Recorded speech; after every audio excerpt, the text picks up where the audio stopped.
우리 찬양대가 지금 말미에 아버지의 사랑 크고 놀랍다고 이야기를 했습니다. 저는 이 찬양을 들으면서 살아가면서 저도 그런 생각들을 많이 하며 살아갑니다. 기도를 많이 했습니다. 또 하나님께서 들어줄 것만 같다라는 마음도 생겼습니다. 근데 결과는 우리가 기대했던 것과 같지 않은 결과를 만날 때가 우리가 살아가면서 얼마나 많은 경우에 이런 일들을 겪게 되는지 모릅니다. 그 실망하기도 하잖아요. 또 우리가 그 일에 대해서 생각하면 할수록 사실 마음만 더 힘들어지는 그런 일들이 많이 있습니다. 그런데 제가 성경 하나를 찾고 나서부터는 마음이 달라졌습니다. 이사야서 55장 8절 9절이 내가 살아가면서 만나는 일들 가운데서 얼마나 이 말씀이 힘이 되고 용기가 되는지 몰라요. 이 말씀은 이렇게 말합니다. 이는 내 생각이 너희 생각과 다르며 내 길은 너희 길과 다르다. 그리고 뭐라 말합니까? 여호와의 말씀이니라 그랬어요. 자, 하나님의 생각이 있고 내 생각이 있대요. 근데 하나님 뭐라 말씀하시냐면 내 생각과 내 생각이 좀 달라. 그리고 뭐라고 말씀하시냐면 이는 하늘이 땅보다 높음 같이 내 길은 너희 길보다 높으며 내 생각은 너희 생각보다 높다.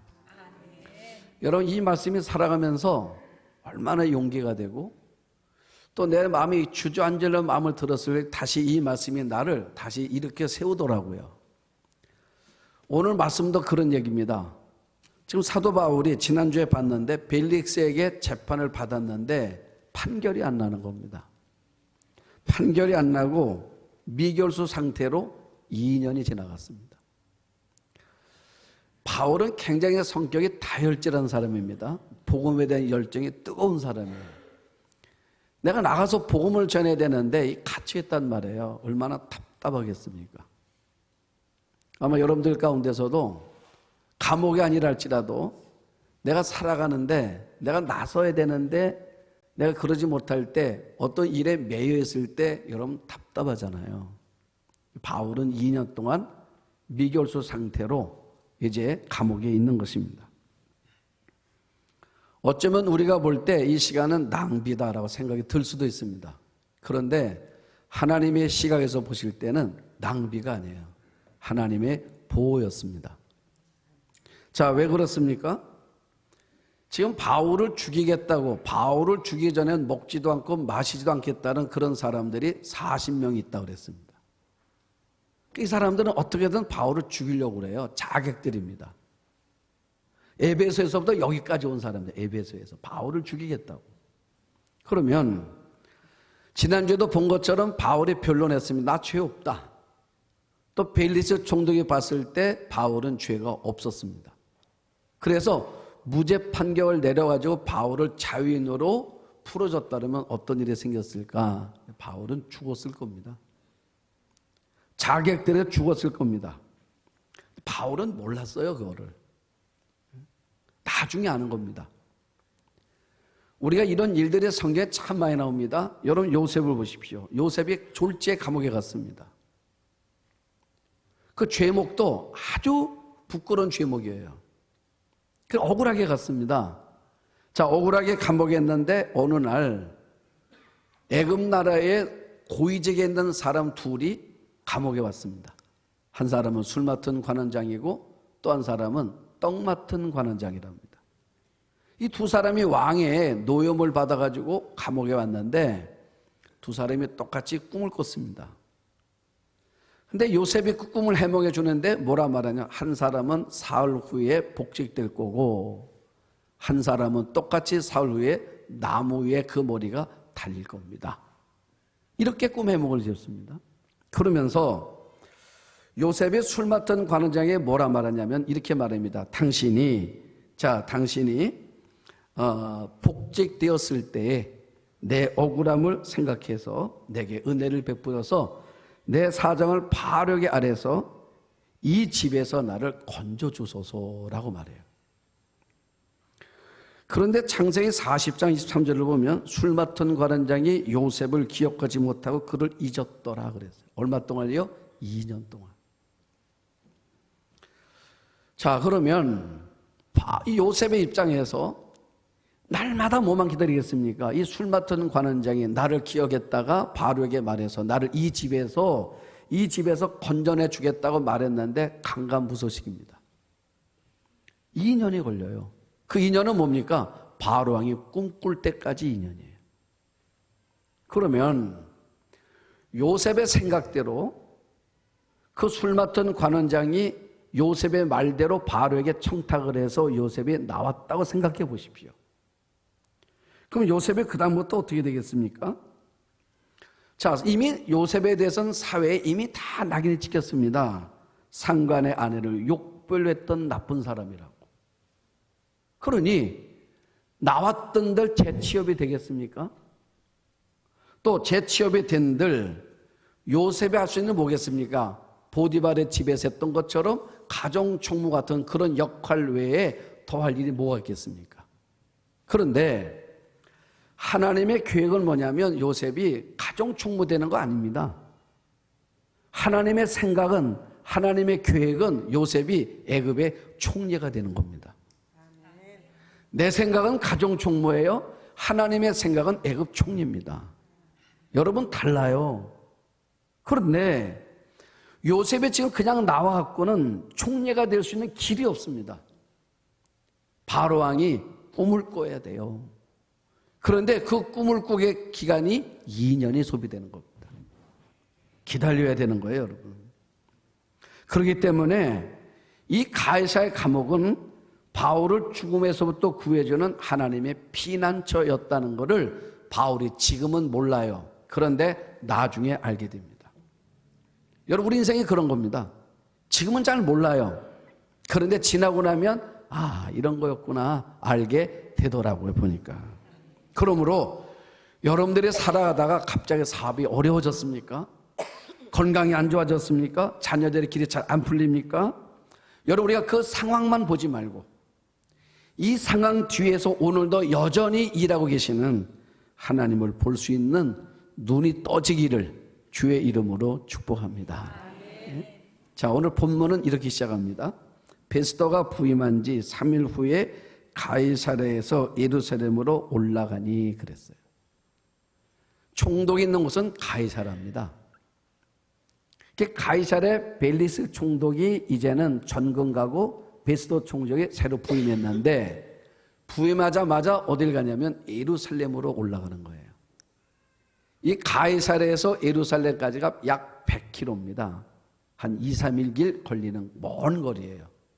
왜 가는 겁니까? 여기 누가 있냐면 당시 그 팔레스타인 땅을 이끌어가고 있는 대제사장 또 제사장들 그 지역에 유력한 사람들이 있는 곳이 예루살렘이다 그 말이에요.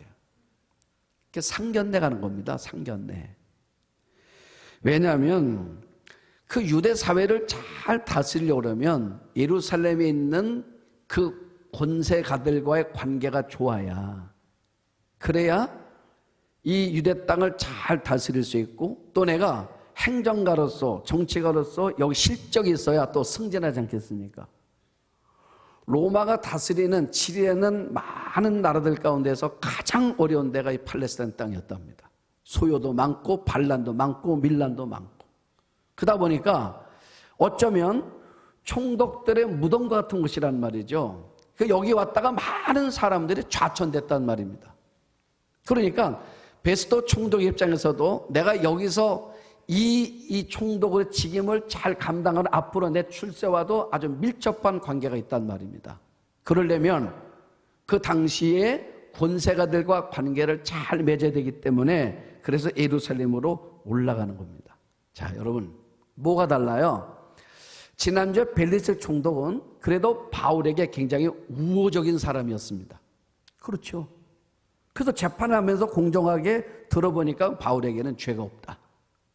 이건 뭔가 이 사람들의 관계가 있다라고 말했단 말이에요. 그런데 베스더 총독은 다릅니다. 여러분 분위기가 바뀌어요. 좀 다른 분위기로 바꿔가는 것입니다. 그러니까 바울에게 우호적이었던 분위기에서 다른 분위기로 바뀌어가는 거예요, 환경이. 자, 그런 상황입니다. 2절, 3절 보십시오. 대제사장들과 유대인 중 높은 사람들이 바울을 고소할 때 베스도의 호의로 바울을 예루살렘으로 옮기기를 청하니 이는 길에 매복하였다가 그를 죽이고자 합니다. 자, 대제사장과 유대인 중 높은 사람들이 가만히 보니까 먼저 본 총도가 좀 달라요. 우리에게 우호적이더라 그 말이에요. 그래서 뭐라 말합니까? 바울을 예루살렘으로 옮기기를 청했다고 그랬습니다. 이유는 뭡니까? 지금 바울이 어디 있어요? 로마의 군영 안에 있단 말입니다. 그러니까 바울을 죽이려고 그러는데 죽일 길이 없는 겁니다. 로마의 군 안에 있기 때문에 로마 군인들이 보호 속에 있기 때문에 안 되는 겁니다. 지난주에도 뭐라 말했습니까? 40명의 자객들이 대제사장에게 이야기를 했죠. 어떻든 바울을 그 로마의 영내에서 나오게 해서 예루살렘으로 호송하게 해라. 그 우리가 매복해 있다가 바울을 암살하겠다. 이렇게 말하지 않았습니까? 근데 실패했잖아요. 여러분 기억나시죠? 그랬더니 하나님 어떻게 역사하십니까? 천무장의 마음을 움직여가지고 마병 70명, 보병 200명, 창병 200명, 470명이 바울을 호위해서 바울에게 접근하지 못하도록 하나님이 막아줬잖아요. 어? 자, 그런데 오늘 또 뭐라 말합니까? 길에 매복했다가 바울을 죽이고자 했다. 자, 2년 전에 했던 말과 똑같은 말을 하고 있습니다. 사람들은 보통 한 2년 지나면 말해요. 잊어버립니다. 그런데 사탄은 잊어버리질 않아요. 여러분, 사탄이 얼마나 집요한지 아십니까? 악한 영이 얼마나 집요한지 아십니까? 여러분, 악한 영이 쉽게 포기하지 않는 거예요. 그러나 염려할 필요는 없습니다. 왜 그러냐면 성경을 보니까 우리를 지키시는 하나님은 더 집요하시더라 그 말이에요. 네? 하나님의 집요함이 있습니다. 하나님이 바울을 지켜주시는 거예요. 바울만 그렇습니까? 아마 여러분들이 지금까지 살아오셨는데 이렇게 한번 살아온 인생길을 뒤돌아보십시오. 그래서 많은 분들이 인생의 말미하는 말이 있습니다. 뭐냐면 하나님의 은혜란 말을 하는 거예요. 우리 요새 많은 권사님들, 우리가 찬양자일 때마다 꼭 뭐 부르십니까? 지금까지 지내온 거 주의 크신 은혜다. 여러분, 그 말 빈말 아닙니다. 정말 하는 거예요. 왜 그렇습니까? 지금까지 지내온 삶의 여정들을 뒤돌아보니까 하나님의 은혜가 아닌 게 없더라고 말이에요. 저도 내 삶을 뒤돌아봅니다.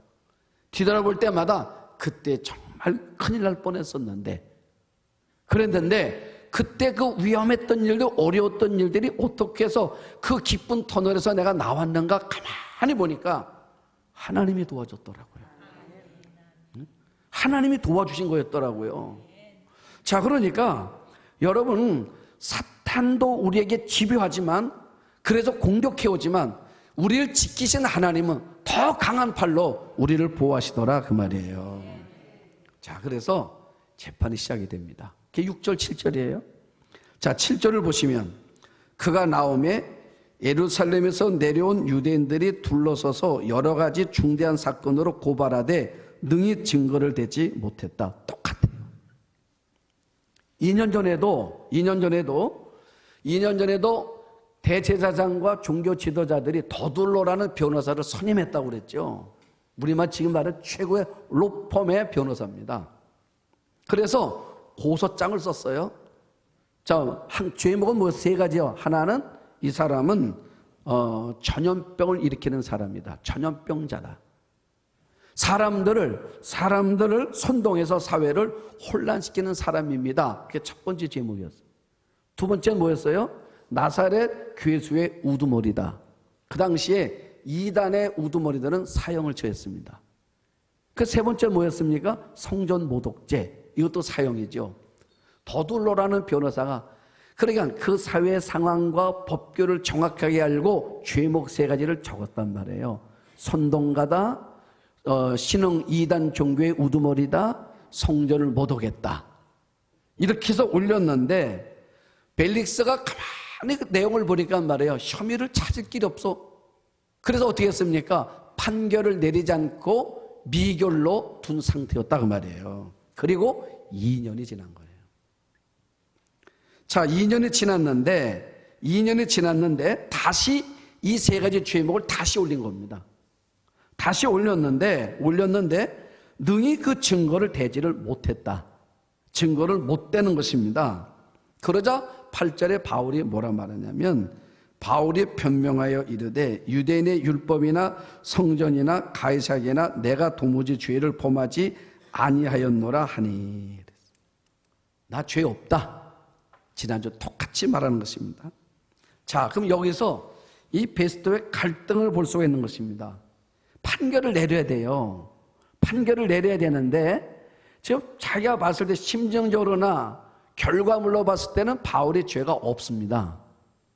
그래서 무죄 판결을 내리다 보니까 누가 눈에 들어오는 거예요? 대제사장과 당시에 유력한 사람들이 앞에 앉아 있는 것입니다. 이 사람 관계가 틀어지잖아요. 이 사람들과 관계가 틀어지면 앞으로 내가 이 유대 사회를 다스리는데 어려운 것입니다. 반대로 바울에게 유죄를 내리자니 죄가 없는 겁니다. 이러지도 못하고 저러지도 못하는 것입니다. 자, 저는 이걸 보면서 이 정치인들의 모습은 2000년 전이나 지금이나 똑같은 것 같습니다. 정치하는 사람들 가만히 보면 보십시오. 무엇이 옳으냐가 아닙니다. 무엇이 내게 득이 되냐에 따라서 사람들의 행동과 말과 모든 일들이 달라지더라는 것입니다. 그런데 9절 보시죠. 그러니까 베스도가 유대인의 마음을 얻고자 하여 바울에게 부탁을 해요. 거꾸로 9절 보십시오. 베스도가 유대인의 마음을 얻고자 하여 바울더러 묻되 내가 예루살렘에 올라가서 이 사건에 대하여 내 앞에서 신문을 받으려느냐 그랬어. 지금 베스도가 이미 알았습니다. 지금 바울을, 가이사랴에 있는 바울을 로마에 영내에서 내보내서 예루살렘을 가는 이 100km 가는 길 여정 속에 이 매복되어 있는 사람들에 의해서 바울이 죽게 될 거를 알았습니다. 내어줄 수가 없는 거예요. 자, 내어줬다가 어떤 일을 당할는지. 그러자니 이러지도 못하고 저러지도 못하는 것입니다. 그래서 바울에게 뭐라 말합니까? 유대인들의 마음을 얻고자 해서 바울에게 뭐라 말하냐면 이렇게 말한 것입니다. 내가 예루살렘에 올라가서 이 사건에 대하여 내 앞에서 신문을 받으면 어떻겠느냐라고 제안을 하는 것입니다. 그러니까 지금 말을 팽팽 돌리는 거예요. 팽팽 돌리는 것입니다. 저는 이 말씀을 준비하면서 이런 생각이 들어요. 이 두 종류 사람의 눈에 들어오는 것입니다. 하나는 뭐냐면 사람의 눈치를 보는 사람이 있고 또 하나는 하나님의 눈치를 보는 사람이 있더라고요. 사람의 눈치를 보는 사람들은 말이에요. 말은 늘 빙빙 돌리며 사는 겁니다. 자, 이유가 뭐예요? 사람의 눈치를 보기 때문에 이 사람 마음에 들게 하다 보니까 어려운 거야. 그러니까 정의가 사라지는 겁니다. 옳음이 사라지는 거예요. 반대로 하나님의 눈치를 보는 사람은 심플합니다. 말이 단순하다 그 말이에요. 네? 나는 여러분들이 복잡하게 살지 말고 단순하게 살기를 축복합니다. 생각이 복잡하면 안 돼요. 그러면 여러분들이 생각이 복잡하면 말이에요. 자꾸 눈치를 보며 사는 겁니다. 사람의 눈치를 보면 여러분들의 삶이요 굉장히 복잡해지는 거예요. 그러나 하나님의 눈치를 보는 사람들은, 하나님의 시선에 맞춰 사는 사람들은 단순한 것입니다. 여러분 다윗을 보십시오. 어느 날 다윗이 전쟁터에 나가보니까 큰일이 벌어졌습니다. 골리앗이란 어마어마한 사람이 나타나가지고 막 위용을 부리고 있는 것입니다. 나오라는 거죠. 너희가 하나님의 백성 한번 나와보라는 것입니다. 하나님이 너희를 돕는다면 나와보라는 것입니다. 아무도 못 나옵니다. 왜 그렇습니까? 사람의 눈치를 보니까 아무도 못 나가는 거예요. 다윗은 뭐 했습니까? 사람의 눈치가 안 보는 사람입니다. 하나님만 보고 사는 사람이에요. 그러니까 망설임 없이 주저 없이 달려나가는 것입니다. 싸움이 되겠습니까? 여러분, 사람의 눈치를 안 보니까 담대해지는 거예요. 그래서 뭘 들고 나갑니까? 물맷도 들고 나가는 거예요. 나가니까 여러분 우리가 하나님 시선을 보고 하나님 눈치 보고 살아가면 하나님이 돕는 거예요. 그래서 어떻게 합니까? 그 거구의 골리앗이 물맷돌 하나에 죽잖아요. 그리고 사람들이 뭐라 말하죠? 사람들이 이렇게 이야기 시작합니다. 사울이 죽인 사람이 1000명이라고 그러면 다윗이 죽인 자는 10,000명이라고. 자, 여러분, 나는 여러분들이 저뿐만 아니라 여러분들도 하늘의 권세를 믿고 사는 삶이라면 이 땅 앞에서도 당당하게 살아가는 삶이 되기를 축복합니다. 여러분, 당당해야 되는 거예요. 자, 그랬듯 이제 바울이 이 총독이 이제 미사 여구를 가지고 이렇게 바울을 현혹시키는 겁니다. 내가 예루살렘에 올라가서 재판을 받으면 어떻겠냐. 그래서 가다가 자객들에 의해서 살해를 당하면 뭐라고 말하면 됩니까? 저가 예루살렘으로 본인 스스로 올라가서 재판을 받기 청하는 바람에 이런 일이 벌어졌다라고 말하고 싶었던 거란 말이에요.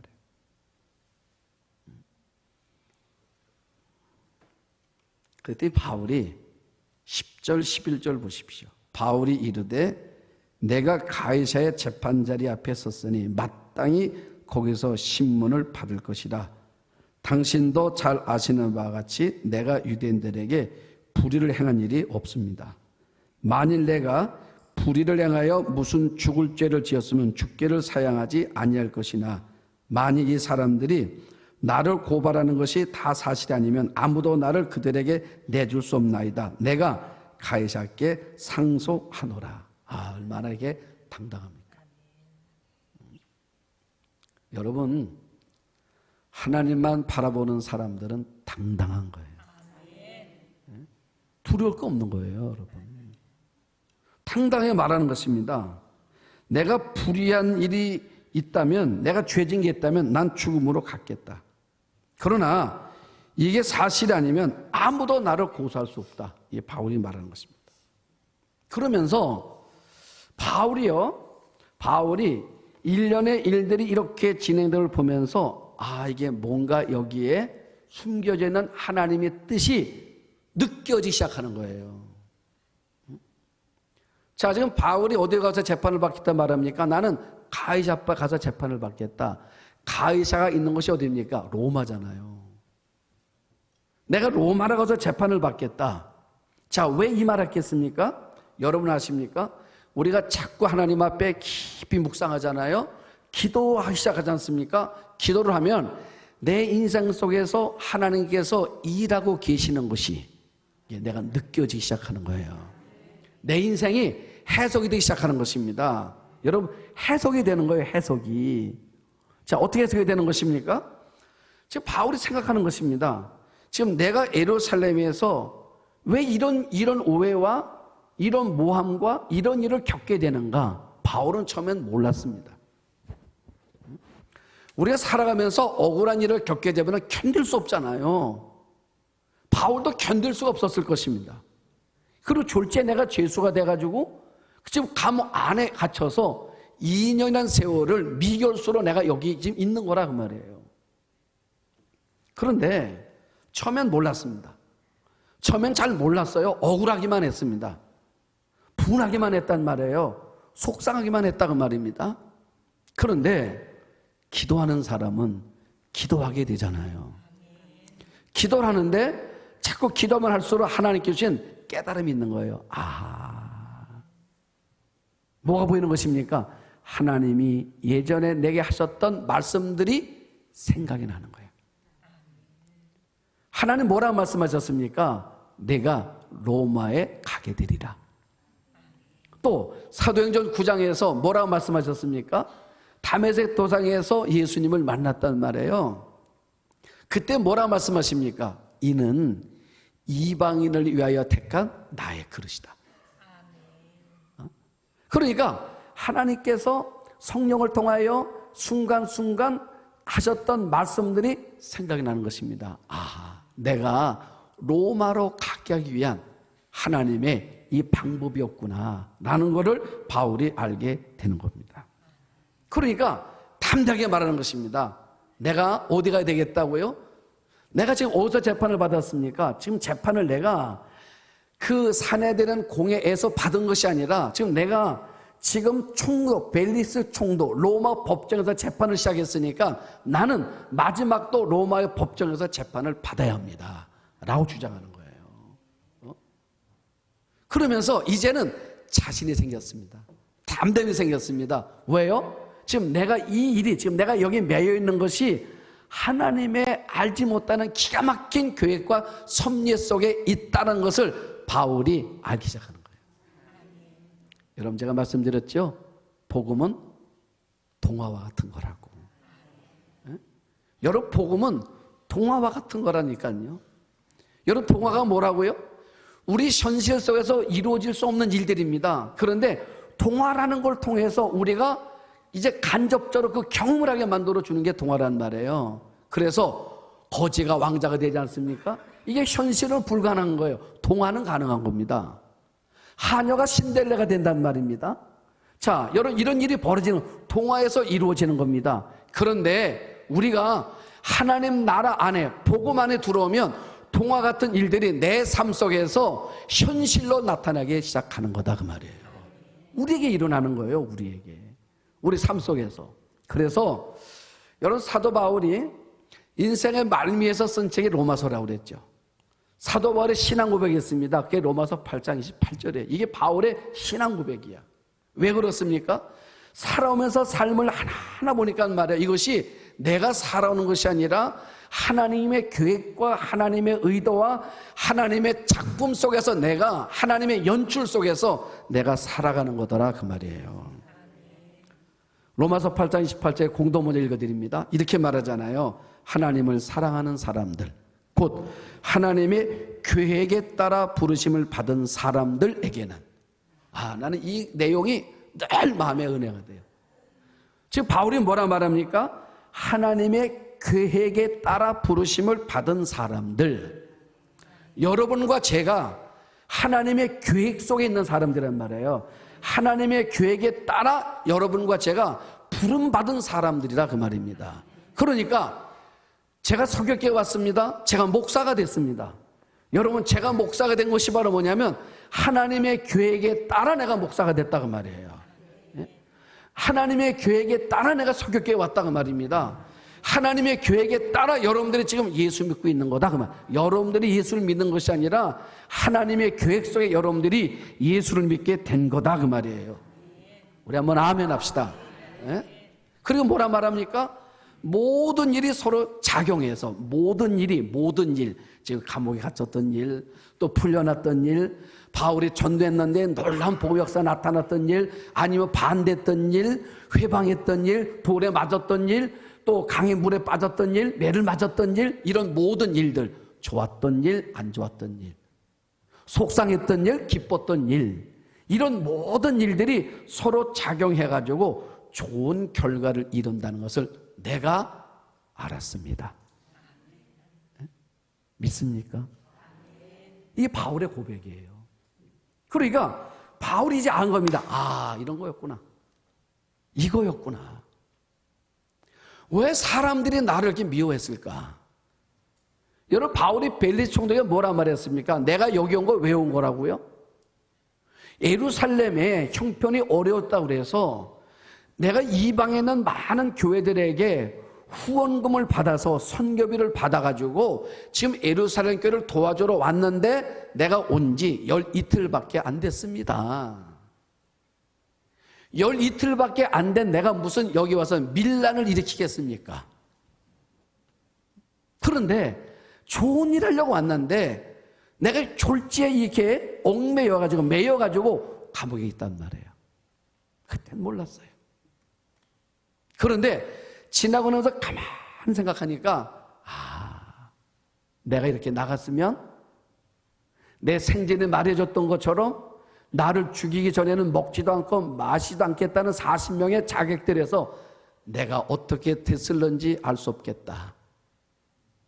그래서 하나님께서 내가 가장 안전한 여기 있는 이 로마의 영내 안에 있게 하시는 거였구나. 그리고 재판을 왜 사내들, 처음에 시작은 사내들에서 했습니다. 그랬던 나를 왜 로마 영내에 들어와서 총독의 재판을 로마법에 의해서 재판을 받게 했을까? 국내법이 아니라 국제법에 의해서 내가 재판을 받게 했을까? 그 이유는 뭡니까? 국제법으로 시작했기 때문에, 로마법으로 시작했기 때문에 마지막도 로마법까지 가야 된단 말이에요. 가이사까지 가야 되는 겁니다. 그러면 하나님께서 이렇게 내 가는 길을 이 방법으로 로마로 인도하시는 하나님의 계획이었구나라는 것을 바울이 알게 되는 거예요. 그걸 알고 나니까 어떻습니까? 담대해지는 거예요. 여러분, 담대해지는 것입니다. 저는 이 말씀을 결론으로 왜 우리에게 주셨을까? 왜 사도행전 이 이야기를 오늘 듣고 있는 여러분과 저에게 들려주는 이야기가 뭘까? 단순하게 바울의 이야기를 우리에게 말해 싶은 거가 아닙니다.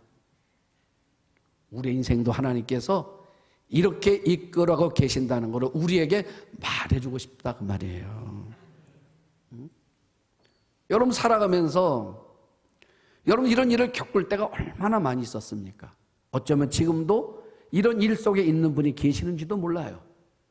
잠을 이룰 수도 없고, 때로 너무 속상하기도 하고, 때로 억울하기도 하고, 때로는 답답하기도 하고, 이해할 수 없어서 잠을 이루지 못하고 끙끙거리고 있는 분도 있을 수도 있다 그 말이에요. 그런데 성경은 뭐라 말한다고요? 하나님의 생각이 있다고. 하나님이 나에게 오셔서, 여러분들이 오셔서 말씀하신다고요. 내 생각이 있어. 그런데 그 생각이 내 생각보다 클 거야. 내 생각이 내 생각보다 클 거야. 우리 한번 아멘 합시다. 네? 그러니까 뭐 하는 거예요? 실망하지 말고, 속상해하지 말고, 잠 못 이루지 말고 나를 믿어. 바울의 가는 길을 이렇게 이끌어서 가장 좋은 방법으로 이끌어 가는 것처럼 마태복음 읽어보지 않았냐? 여러분 마태복음 뭐라 말씀하십니까? 아무리 못된 부모랄지라도 자식에게 좋은 거를 줄 줄 안 되잖아요. 나쁜 부모도 자식에게 좋은 거를 줄 줄 알거든. 하물며 그 다음 뭐라 말합니까? 성경 이렇게 써요. 하나님이라 말하지 않습니다. 하늘 아버지라고 그래요. 하늘 아버지. 네? 하늘 아버지께서 구하는 자에게 좋은 거를 주시지 않겠느냐. 네? 여러분, 하나님께서 바울을 인도하셨듯이 여러분도 인도하실 겁니다. 그 소망을 붙들고 여러분들의 만난 일 가운데서 그 어떤 일을 할지라도 낙심하지 말고, 실망하지도 말고, 속장하지도 말고, 하나님의 뜻을 알았기 때문에 우린 또 다른 삶의 길, 또 다른 삶의 언어, 또 다른 삶의 길을 나아갈 수 있는 우리 모두가 될 수 있기를 주의 이름으로 축복합니다.